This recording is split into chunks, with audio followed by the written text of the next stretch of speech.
പത്തനംതിട്ടയിലെ കോന്നി കൂടൽ vocational higher secondary school പരിസരത്ത് ഒരു ആൽമരം കടപുഴകി വീണു. 50 കൊല്ലം പഴക്കമുള്ള ആൽമരമാണ് വീണത്.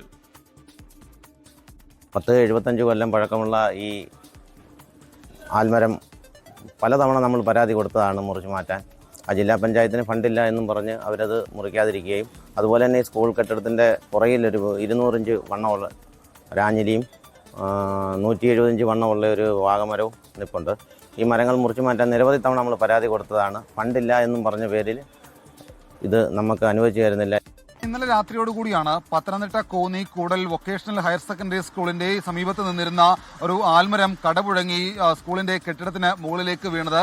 കുട്ടികൾ പഠിക്കാൻ ഇരിക്കുന്ന ക്ലാസ് മുറികളുടെ മുകളിലേക്കാണ് ഈ ആൽമരം കടപുഴകി വീണത്. പുലർച്ചെ അവിടെ വന്ന സ്കൂൾ PTA ഭാരവാഹികളും മറ്റ് ബന്ധപ്പെട്ട സ്കൂളിലെ ജീവനക്കാരും ഒക്കെ എത്തിയപ്പോഴാണ് ഈ ആൽമരം കടപുഴകി സ്കൂളിന്റെ മേലിലേക്ക് വീണ് കിടക്കുന്നത് കാണുന്നത്. ഉടൻ തന്നെ ഫയർഫോഴ്സിനെയും ബന്ധപ്പെട്ട ഉദ്യോഗസ്ഥരെയും ഒക്കെ വിളിച്ചു വരുത്തി. ഇപ്പോൾ നിലവിൽ എന്തായാലും കടപുഴകി വീണ ആൽമരം അവിടുന്ന് മുറിച്ചു മാറ്റാൻ വേണ്ടിയുള്ള ഇടപെടൽ നടക്കുകയാണ്. ഫയർഫോഴ്സും മറ്റ് ബന്ധപ്പെട്ട ഉദ്യോഗസ്ഥരും ഒക്കെ ഈ മരത്തിന്റെ ശിഖരമൊക്കെ മുറിച്ചു മാറ്റുന്നുണ്ട്. കനത്ത മഴ ഇങ്ങനെ പത്തനംതിട്ട ജില്ലയുടെ മലയോര നഗര